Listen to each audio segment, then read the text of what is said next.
Welcome to Chandru maths. SSC constable GD 2026 ரெக்ரூட்மெண்ட்டுக்கான correction window open ஆயிடுச்சு. நீங்கள் அப்ளை பண்ணுறப்ப எதுவும் மிஸ்டேக் பண்ணியிருந்தீங்க அப்படின்னா உங்களோட அப்ளிகேஷனை நீங்கள் வந்து கரெக்ட் பண்ணிக்கலாம். ஓகே, அதில் வந்து திரும்ப வந்து எடிட் பண்ணிக்கலாம். அதில் நீங்கள் உங்களோட அப்ளிகேஷனை எப்படி டவுன்லோட் பண்ணணும், அதுக்கப்புறம் அதில் என்னென்ன டீட்டெயில்ஸ்லாம் கரெக்டாக இருக்குதா இல்லையா அப்படிங்கிறது எப்படி செக் பண்ணணும் அப்படிங்கிறதுக்கு நான் ஆல்ரெடி ஒரு ஷார்ட்ஸ் வீடியோ போட்டிருந்தேன். நிறைய பேர் செக் பண்ணியிருப்பீங்க. ஓகே, ஸோ இந்த வீடியோவில் நீங்கள் என்னென்ன பாயிண்ட்ஸ் எல்லாம் கரெக்ஷன் பண்ண முடியும், அதை எப்படி பண்ணலாம் அப்படிங்கிறதான் பார்க்க போகிறோம். வீடியோவை ஸ்கிப் பண்ணாமல் ஃபுல்லாக பாருங்கள். First of all, correction window வந்து உங்களுக்கு எப்போ வரைக்கும் ஓப்பனில் இருக்கும் அப்படின்னா ஜனவரி 10ஆம் தேதியிலிருந்து 13 வரைக்கும் ஓப்பனில் இருக்கும் அப்படின்னு சொல்லிட்டு இந்த நோட்டீஸில் கொடுத்துருக்காங்க. ஆனால் வெப்சைட்டுக்குள்ளே வந்து பார்த்தீங்கன்னா ஜனவரி 10ஆம் தேதியிலேருந்து 12 வரைக்கும் அப்படிங்கிற மாதிரி தான் கொடுத்துருக்காங்க. நார்மலாக வந்து பார்த்தீங்கன்னா 3 நாள் தான் கொடுப்பாங்க. 10, 11, 12 இதுலேயே 3 நாள் முடிஞ்சிருச்சு. ஓகே, ஸோ 13ஆம் தேதி கொடுப்பாங்களா அப்படிங்கிறது டவுட்டு தான். அதனால் நீங்கள் வந்து 13ஆம் தேதி வரைக்கும்லாம் வெயிட் பண்ணாதீங்க. உங்களுக்கு எதுவும் கரெக்ஷன் பண்ண வேண்டி இருக்குது அப்படின்னா உடனே கரெக்ட் பண்ணிடுங்க. ஓகே, ஸோ எப்படி பண்ணலாம் அப்படிங்கிறத பார்க்கலாம். இப்போ கரெக்ஷன் பண்ணுறது வந்து பார்த்தீங்கன்னா நீங்கள் 2 டைம் பண்ணிக்கலாம். அதாவது ஆல்ரெடி அப்ளை பண்ணிட்டீங்க, அதில் மிஸ்டேக் பண்ணியிருக்கோம்னு சொல்லிட்டு ஒரு வாட்டி கரெக்ஷன் பண்ணுறீங்க. அந்த இதுலேயும் நீங்கள் இன்னொரு மிஸ்டேக் பண்ணிட்டீங்க அப்படின்னா திரும்பவும் இன்னொரு சான்ஸ் கொடுப்பாங்க. ஓகே, ஸோ ஆனால் நீங்கள் அந்த அளவுக்கு போகாதீங்க. ஃபர்ஸ்ட் டைம் கரெக்ஷன் பண்ணுறப்ப கரெக்டாக பண்ணிடுங்க. ஏன்னா ஃபர்ஸ்ட் டைம் கரெக்ஷன் பண்ணுறதுக்கு எல்லாருமே 200 பே பண்ணணும். 2ஆவது டைம் இன்னொரு வாட்டி கரெக்ஷன் பண்ணுறீங்க அப்படின்னா அதுக்கு 500 பே பண்ணணும். ஓகே, இது எல்லாருமே பண்ணணும். நீங்கள் ஃபீமேல் கேண்டிடேட், நான் SC ST candidate, PW candidate, அந்த மாதிரி யாருக்குமே இதில் எக்ஸம்ஷன் கிடையாது. கரெக்ஷன் பண்ணுறீங்க அப்படின்னா எல்லாருமே இந்த அமௌண்ட் வந்து பே பண்ணி தான் ஆகணும். ஓகே, அதுக்கப்புறம் நீங்கள் பேமெண்ட் பண்ணாதான் நீங்கள் கரெக்ஷன் பண்ணதை அவங்க வந்து எடுத்துக்குவாங்க. கரெக்ஷன் பண்ண அப்ளிகேஷனை எடுத்துக்குவாங்க. பேமெண்ட் பண்ணலை, நான் கரெக்ஷனை வந்து கிளிக் பண்ணிட்டேன், ரீஅப்ளை அப்படிங்கிறத கிளிக் பண்ணிட்டேன், பாதி கரெக்ஷன் பண்ணிட்டேன், அப்படியே விட்டுட்டேன், அதுக்கப்புறம் ஃபுல்லாக கரெக்ஷன் பண்ணிட்டேன், பேமெண்ட் பண்ணலை அப்படின்னா நீங்கள் அந்த கரெக்ஷன் பண்ணதை அவங்க கணக்கில் எடுத்துக்க மாட்டாங்க. நீங்கள் ஃபஸ்ட்டு அப்ளை பண்ணியிருப்பீங்களா அதை தான் வந்து எடுத்துக்குவாங்க. ஓகே, ஒரு சிலர் மிஸ்டேக்காக அந்த ரீஅப்ளை அப்படிங்கிறத கிளிக் பண்ணியிருப்பீங்க. ஸோ அதனால் எனக்கு வந்து எதுவும் ஆயிருமோ அப்படின்னு நினச்சிங்கன்னா அந்த மாதிரிலாம் ஒன்றும் ப்ராப்ளம் இல்லை. நீங்கள் கரெக்ஷனுக்கான அந்த பேமெண்ட்டை பண்ணுற வரைக்கும் நீங்கள் அந்த கரெக்ஷன் பண்ண அந்த கணக்கிலே வந்து வராது. நீங்கள் ஃபஸ்ட்டு பண்ண அப்ளிகேஷன் தான் அங்கே இருக்கும். ஓகே, அதை தான் அவங்க வந்து எடுத்துக்குவாங்க. ஓகே, புரிஞ்சுட்டு நினைக்கிறேன். இப்போ நீங்கள் ஒன் டைம் ரிஜிஸ்ட்ரேஷனில் கரெக்ஷன் பண்ணிக்கலாமான்னு கேட்டிங்க அப்படின்னா பண்ணிக்கலாம். ஓகே, உங்களோட நேம், ஜெண்டர், மேல் ஃபீமேல் அப்படிங்கிறது எல்லாம் ஏதாவது சேஞ்ச் பண்ணுறது, டேட் ஆஃப் பர்த், உங்களோட அப்பா அம்மா பேர், 10th details, address, category OBC, UR, அடுத்ததாக வந்து இடபிள்யூஎஸ், இந்த மாதிரி உங்களோட கேட்டகரி சேஞ்ச் பண்ணுறது, பிடபிள்யூ கேண்டிடேட்டுக்கான அந்த பாயிண்ட்டை சேஞ்ச் பண்ணுறது, highest education qualification, mobile number, email ID, இதில் ஏதாச்சும் நீங்கள் சேஞ்ச் பண்ணணும் அப்படின்னா நீங்கள் ஒன் டைம் ரிஜிஸ்ட்ரேஷனில் கரெக்ஷன் பண்ணால் தான் பண்ண முடியும். அப்ளிகேஷனில் டேரெக்டாக போய் பண்ண முடியாது. ஓகே, ஃபஸ்ட்டு இதை எப்படி பண்ணலாம் அப்படிங்கிறத பார்க்கலாம்.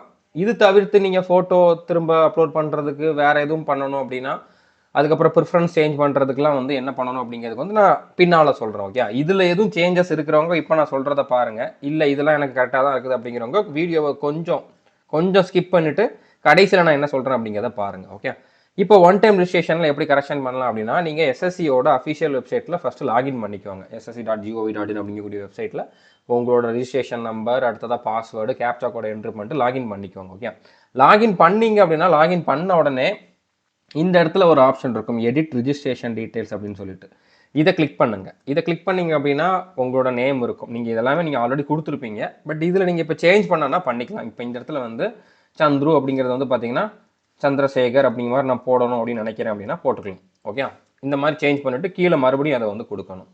ஓகே, அடுத்து வந்து ஜெண்டர் தப்பாக ஒரு வேளை கொடுத்துட்டீங்க, மேலுக்கு பதிலாக ஃபீமேலுக்கு பதிலாக மேல்னு ஒரு வேளை தப்பாக கொடுத்துருந்தீங்க அப்படின்னா அதை சேஞ்ச் பண்ணனாலும் பண்ணிக்கலாம். ஓகே, அடுத்து உங்களோட டேட் ஆஃப் பர்த்தை சேஞ்ச் பண்ணனா கூட பண்ணிக்கலாம். ஃபாதர் நேம், அடுத்ததாக வந்து பார்த்தீங்கன்னா மதர் நேம், என்ன சேஞ்ச் பண்ணனாலும் நீங்கள் பண்ணிக்கலாம். ஓகே, அடுத்ததாக வந்து பார்த்தீங்கன்னா உங்களுடைய 10th டீட்டெயில், 10th இந்த போர்டை தப்பாக கொடுத்துட்டீங்க அப்படின்னா நீங்கள் இப்போ வந்து சேஞ்ச் பண்ணிக்கலாம். அடுத்து ரோல் நம்பர் தப்பாக கொடுத்துருந்தீங்கன்னா இப்போ நீங்கள் சேஞ்ச் பண்ணிக்கலாம். அடுத்து இயர் ஆஃப் பாசிங் தப்பாக கொடுத்துருந்தாலும் இப்போ நீங்கள் சேஞ்ச் பண்ணிக்கலாம். ஓகே, அடுத்து highest level of education qualification வந்து நான் டிகிரி படிச்சுக்கிட்டு இருந்தேன் ஃபஸ்ட்டு நான் ஒன் டைம் ரிஜிஸ்ட்ரேஷன் பண்ணுறப்போ, இப்போ வந்து டிகிரி முடிச்சிட்டேன், அப்போ இந்த இடத்துல கிராஜுவேஷன் சேஞ்ச் பண்ணணும், 12th இருந்ததை கிராஜுவேஷன் சேஞ்ச் பண்ணிக்கலாம். ஓகே, அதுக்கப்புறம் வந்து பார்த்தீங்கன்னா உங்களோட mobile number, email ID change பண்ணனா பண்ணிக்கலாம். இப்போ நீங்கள் இதெல்லாம் பண்ணுறப்போவுமே வந்து பார்த்தீங்கன்னா மொபைல் நம்பரை சேஞ்ச் பண்ணாமல் பண்ண முடியுமான்னு கேட்டிங்கன்னா பண்ணலாம். இப்போ எனக்கு வந்து நேம் மட்டும்தான் சேஞ்ச், ஆனால் நேமை மட்டும் சேஞ்ச் பண்ணிட்டு நீங்கள் விட முடியாது. ஓகே, இந்த ஸ்டெப் எல்லாத்தையுமே நீங்கள் ஒரு வாட்டி பார்க்கணும். இதில் எதுவும் கரெக்ஷன் பண்ணலாட்டியும் இப்போ நான் நேமை மட்டும் சேஞ்ச் பண்ணுறேன், மற்ற பாயிண்டெல்லாம் நான் வந்து ஒன்றுமே பண்ணாமல் விட முடியுமான்னு கேட்டிங்கன்னா விடலாம். ஆனால் நீங்கள் கடைசி வரைக்கும் நீங்கள் அடுத்தடுத்த ஸ்டெப்புக்கு போகணும். அதுக்கு இந்த இடத்துல என்ன பண்ணணும் அப்படின்னா மொபைல் நம்பரையும் இமெயில் ஐடியும் திரும்ப வந்து நீங்கள் வெரிஃபை பண்ணணும். இப்போ இதே மொபைல் நம்பர் இதே மெயில் ஐடி தான் அப்படின்னா நீங்கள் இந்த இடத்துல சென்ட் ஓடிபி கொடுத்தீங்கன்னா உங்களோட மொபைல் நம்பருக்கு ஒரு ஓடிபி வரும். அடுத்து வந்து இமெயில் ஐடிக்கு ஒரு ஓடிபி வரும். அந்த ஓடிபி என்ட்ரு பண்ணி வேலிடேட் பண்ணால் தான் நெக்ஸ்ட் ஸ்டெப்புக்கு போகும். ஓகே, இப்போ நான் மொபைல் நம்பரையும் மெயில் ஐடியும் சேஞ்ச் பண்ணிக்கலாமான்னு கேட்டிங்கன்னா சேஞ்ச் பண்ணிக்கலாம். ஓகே, இப்போ நீங்கள் புது மொபைல் நம்பர் இங்கே கொடுக்கலாம், இல்லைனா புது இமெயில் ஐடி இங்கே கொடுக்கலாம். கொடுத்துட்டு சென்ட் ஓடிபி அதே மாதிரி கொடுத்துட்டு வேலிடேட் பண்ணி சேஞ்ச் பண்ணிக்கலாம். ஓகே, ஸோ நீங்கள் என்ன பண்ணாலும் பண்ணலாட்டியும் இந்த இடத்துல வந்து நீங்கள் ஓடிபி கொடுத்தா தான் அடுத்த ஸ்டெப்புக்கு போகும். ஓகே, அடுத்து சேவ் அண்ட் நெக்ஸ்ட் கொடுங்க. ஸோ நான் நேமை சேஞ்ச் பண்ணிட்டேன், இங்கே சேவ் அண்ட் நெக்ஸ்ட் கொடுத்துட்டேன், சேஞ்ச் ஆயிருமான்னு கேட்டிங்கன்னா ஆகாது. இதில் ஃபைனலாக நீங்கள் கடைசி ஸ்டெப் வரைக்கும் போனால் தான் சேஞ்ச் ஆகும். ஓகே, அடுத்து 2வது பேஜில் வந்து பார்த்தீங்கன்னா நீங்கள் கேட்டகரி சேஞ்ச் பண்ணணும்னா பண்ணிக்கலாம். ஓகே, இதெல்லாம் யாரும் சேஞ்ச் பண்ண மாட்டீங்க. அடுத்து உங்களோட விசிபிள் ஐடென்டிஃபிகேஷன் மார்க் சேஞ்ச் பண்ணனாலும் பண்ணிக்கலாம். பிடபிள்யூ கேண்டிடேட் அந்த ஸ்டேட்டஸ் எதுவும் மாற்றணும் அப்படின்னா மாற்றிக்கலாம். ஓகே, உங்களோட அட்ரஸை ஃபுல்லாக சேஞ்ச் பண்ணனாலும் பண்ணிக்கலாம். ஓகே, அடுத்து சேவ் அண்ட் நெக்ஸ்ட் கொடுக்கணும் 2வது பேஜில். ஸோ அடுத்து 3வது பேஜ் வரும். இதில் இந்த பாக்ஸை செலக்ட் பண்ணிவிட்டு டிக்ளேர் கொடுக்குற வரைக்கும் நீங்கள் பண்ண எந்த சேஞ்சுமே வந்து அங்கே சேஞ்ச் ஆயிருக்காது. ஓகே, நீங்கள் ஃபஸ்ட்டு பேஜில் ஒரு சேஞ்ச் பண்ணியிருக்கீங்க, 3வது பேஜ் வரைக்கும் வந்து நீங்கள் டிக்ளேர் கொடுக்கல அப்படின்னா அது சேஞ்ச் ஆகாது. ஓகே, ஸோ இது வரைக்கும் நீங்கள் வரணும். ஒரு கரெக்ஷன் பண்ணியிருந்தாலும் நீங்கள் இது வரைக்கும் வந்துட்டு டிக்ளேர் கொடுக்கணும். ஓகே, இதை பண்ணுறதுக்கு நீங்கள் பே பண்ண வேண்டாம். இதுக்கப்புறம் அப்ளிகேஷனில் நீங்கள் கரெக்ஷன் பண்ணுறதுக்கு தான் பண்ணணும். இப்போ நான் சொன்ன இந்த பாயிண்ட்ல ஏதாச்சும் சேஞ்ச் பண்ணணும் அப்படின்னா நீங்கள் ஃபஸ்ட்டு இங்கே வந்து சேஞ்ச் பண்ணால் தான் அது அப்ளிகேஷனில் சேஞ்ச் ஆகும். ஓகே, நீங்கள் இங்கே எதுவுமே பண்ணாமல் டேரெக்டாக அப்ளிகேஷனில் போயிட்டு உங்களோட நேமையோ கேட்டகரியோ மாற்ற முடியாது. ஓகே, ஸோ அதனால் நீங்கள் இதை ஃபஸ்ட்டு சேஞ்ச் பண்ணிக்கோங்க. பண்ணதுக்கப்புறம் இப்போ நீங்கள் அப்ளிகேஷனில் ஏதாவது சேஞ்ச் பண்ணணும். ஓகே, இப்போ நீங்கள் இங்கே சேஞ்ச் பண்ணிட்டீங்க, அது அப்ளிகேஷனில் டேரெக்டாக சேஞ்ச் ஆகாது. நீங்கள் ஆல்ரெடி அப்ளை பண்ணது தான் இருக்கும். ஓகே, இப்போ நீங்கள் திரும்ப ரீஅப்ளை பண்ணால் தான் இந்த சேஞ்ச் வந்து அங்கே அப்ளிகபிள் ஆகும். அதுக்கப்புறம் வேறு எதுவும் ப்ரிஃபரன்ஸ் அந்த மாதிரி பாயிண்ட்லாம் சேஞ்ச் பண்ணணும் அப்படின்னாலுமே வந்து பார்த்தீங்கன்னா இப்போ நான் சொல்ல போகிறத நீங்கள் வந்து ஃபாலோ பண்ணணும். ஓகே, இப்போ நீங்கள் வந்து லாகின் பண்ணியிருப்பீங்க. ஓகே, நீங்கள் எஸ்எஸ்சியோட வெப்சைட்டில் வந்து லாகின் பண்ணியிருப்பீங்க. லாகின் பண்ணிவிட்டு அதில் மை அப்ளிகேஷன் அப்படிங்கக்கூடிய ஒரு ஆப்ஷன் இருக்கும், அதை கிளிக் பண்ணுங்கள். அதை கிளிக் பண்ணிவிட்டு இயர் வந்து 2025 அப்படிங்கிறதுக்கு பதிலாக அந்த இதை கிளிக் பண்ணிவிட்டு 2026 அப்படிங்கிறத சூஸ் பண்ணுங்கள்.